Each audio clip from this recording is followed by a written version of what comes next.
I named him. Why wouldn't I give him your last name That's if why I let you name him? I wrote the whole thing down. Why would I give him my name and my brother name together and not give him my last name? She wanted me to leave because she was on the phone with her boyfriend. Right now, it's understandable, but I'm gay, so I can't be the father.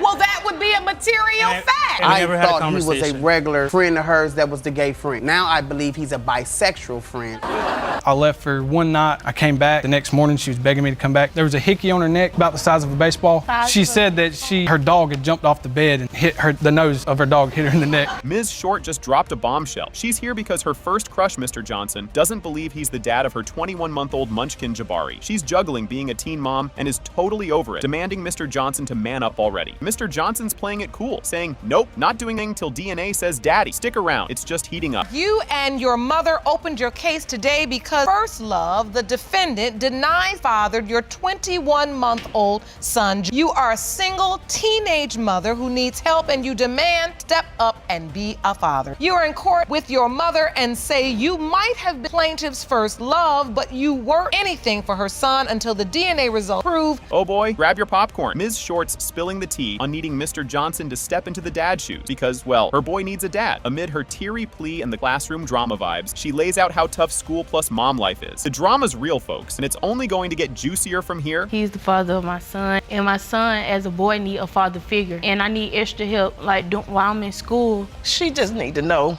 is he the father? So he can step up and do the right thing, hopefully. You know, we can't make him. We need to know, because I did him for coming over because I didn't want no feelings to get involved. Now here's a backstory to Munch on. They met on Facebook. Yep, modern love, right? Mr. Johnson was her first everything. Kiss, boyfriend, you name it. Then boom, she's pregnant, and Mr. Johnson is eyeing someone else. Ms. Short then meets another guy. Plot twist, right after Mr. Johnson bails. Me and Mr. Johnson had sex April 23rd. I seen him on Facebook with another female, and he was like, I want her. He was talking about the other female. And I was like, he just left me.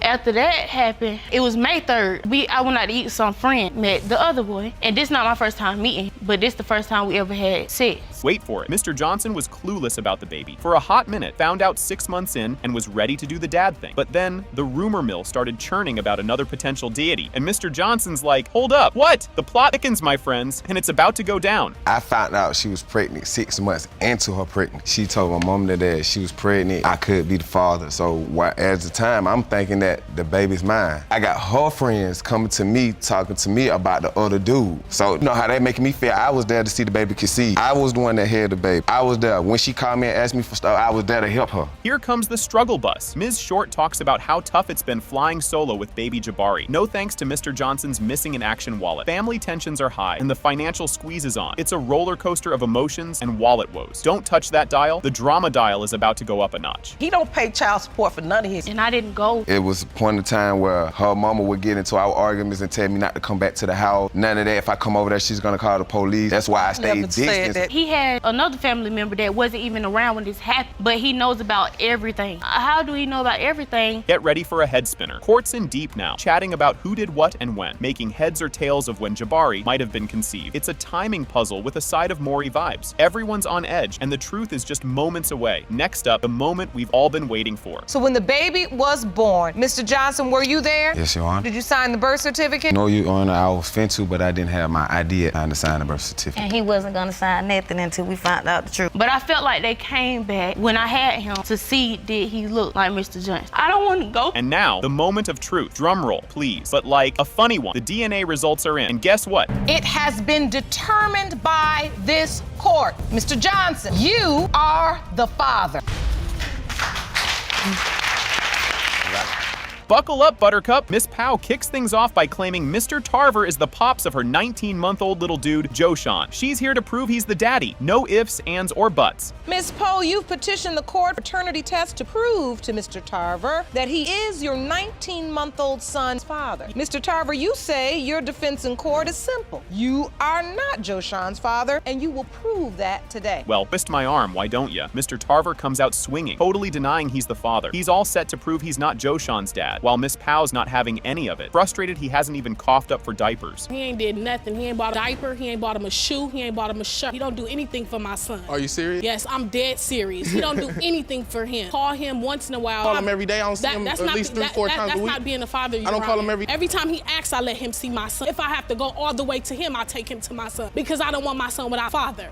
And you say he's denying him. Absolutely. Talk about a plot twist. Mr. Tarver spills the beans on their party-heavy lifestyle, hinting that maybe, just maybe, Miss Pow wasn't all that faithful. She, of course, calls BS on this. Strap in. It's a bumpy ride to the next scene. We're young and we wild, you know, and we party a lot. And you know, there was stuff going on around them times involved in parties and sleepovers and other people, period. And she have admitted in the past, but nowadays she'll say it's not true. So when you didn't leave me and go lay with somebody else? No, I didn't. The night that you told me you were. Carver was when I got there. 5 hours. The girl was 5 blocks there. away. It take 3 hours to pull up with 3 dudes in the car. There was another girl. Oh boy, here comes the he said, she said mess. They dive into when Miss Pow got pregnant and things get muddy with mismatched dates and confused timelines. She tries to set the record straight, but Tarver isn't buying what she's selling. Just wait, it gets even messier. When she first got pregnant, she came and told me she was 2 months pregnant. And time went on, about 2-3 months had passed, and she come back and tell me she's 2 months pregnant. Lying, Your Honor. Come back. You didn't come back when you was supposed to be 4 months.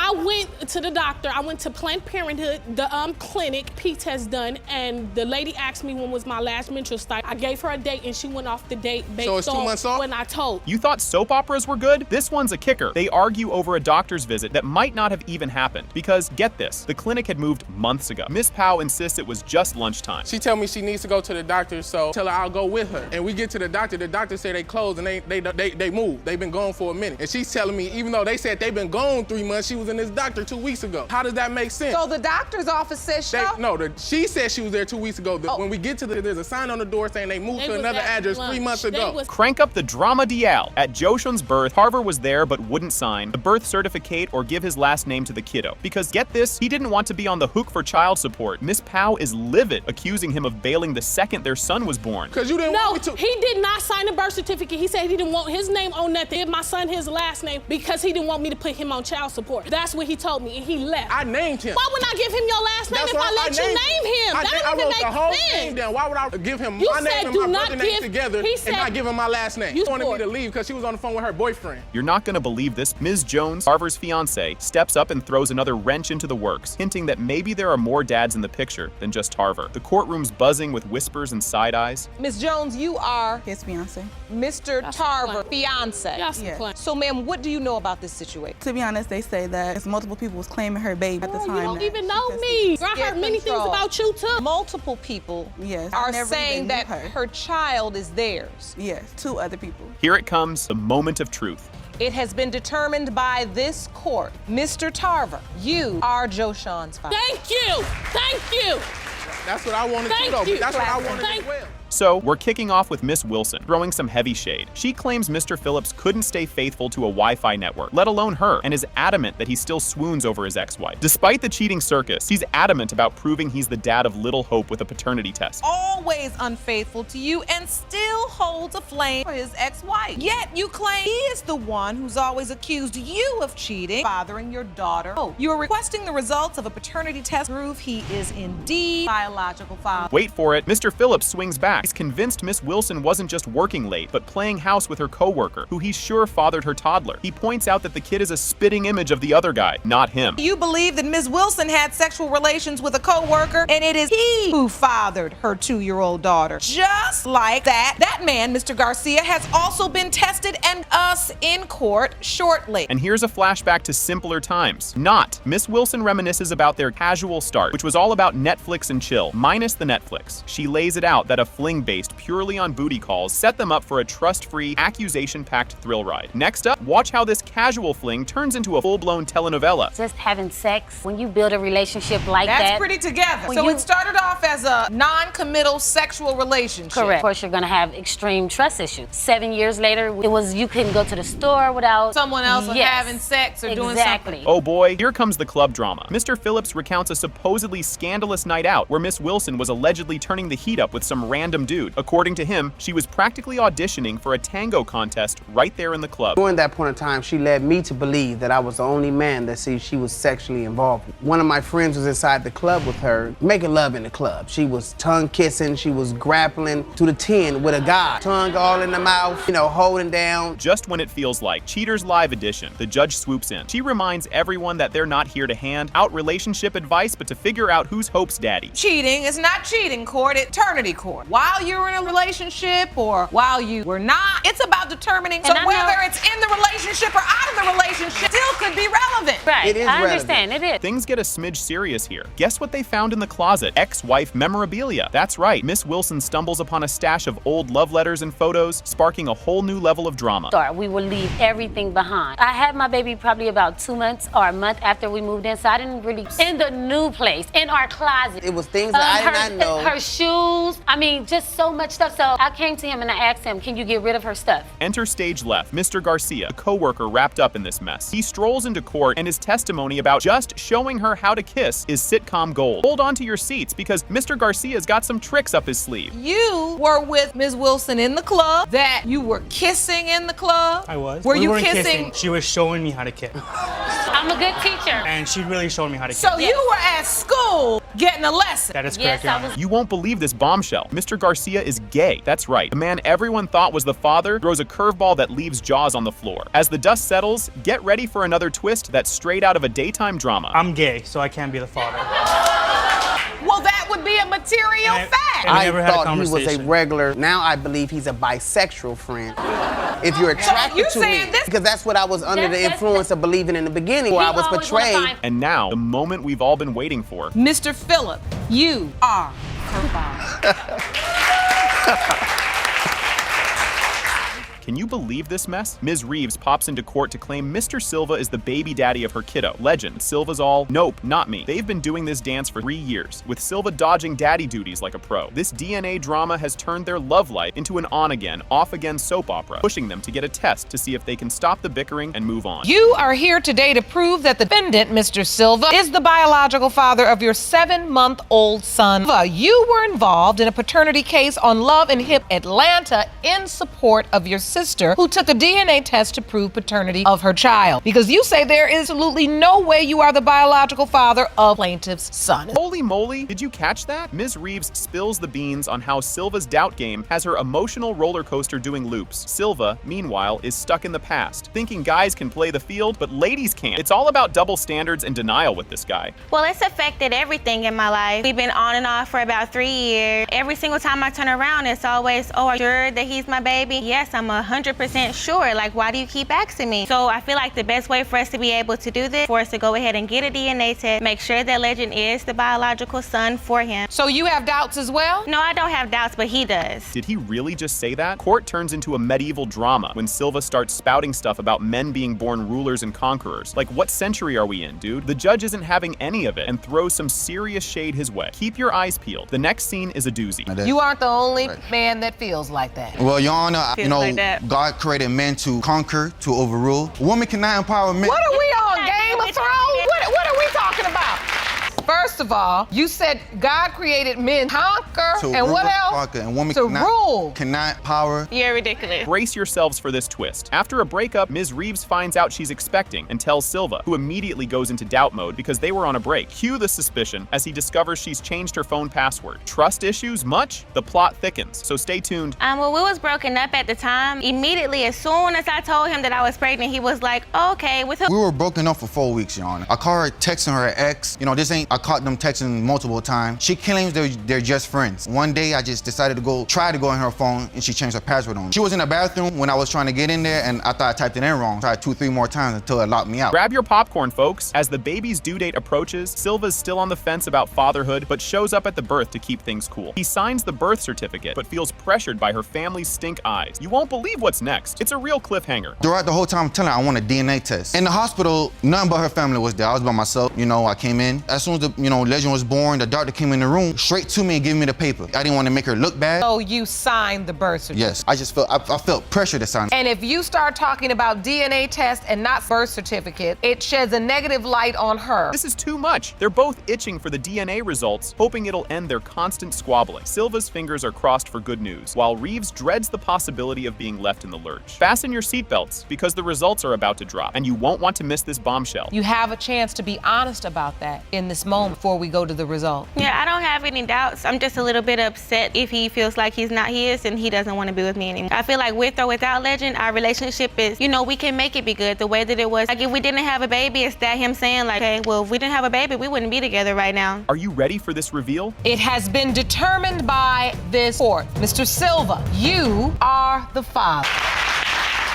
Can you believe this opener? Mr. Wilson kicks things off by lamenting about his almost over marriage, pointing fingers at his wife's lax attitude towards cheating. He claims fidelity to her seems more like a suggestion rather than a rule, setting the stage for a tumultuous episode. Mr. Wilson, you are on the verge of a divorce because your wife believes that fidelity is optional. You say that during your marriage, she cheated on you with both friend exes, which you believe resulted in the birth of her son, 8-month-old Waylon. You say you are not his biological father, and you intend to prove that today. Plot twist alert. Mrs. Wilson fesses up to her side adventures, but insists Mr. Wilson is indeed Waylon's dad, accusing him of dodging diaper duty by playing the doubt card. Hold on to your popcorn. Her next line is a doozy. Mrs. Wilson, while you admit to stepping out on your husband, you claim Mr. Wilson knows full well he is baby Waylon's father and is only denying him in an attempt to shirk his responsibilities. Here's where it gets spicy. The crowd gasps as Mr. Wilson delves into the early days of deception, going back to when their romance began. He recounts a tale of a suspiciously large Vicky explained away as an innocent bump by the dog. Keep watching. The excuses get even wilder. She is a cheater. She's cheated from 2 weeks of us being together in the beginning. There was a time when we got in an argument. She told me to leave. I left for one night. I came back. The next morning, she was begging me to come back. There was a hickey on her neck about the size of a baseball.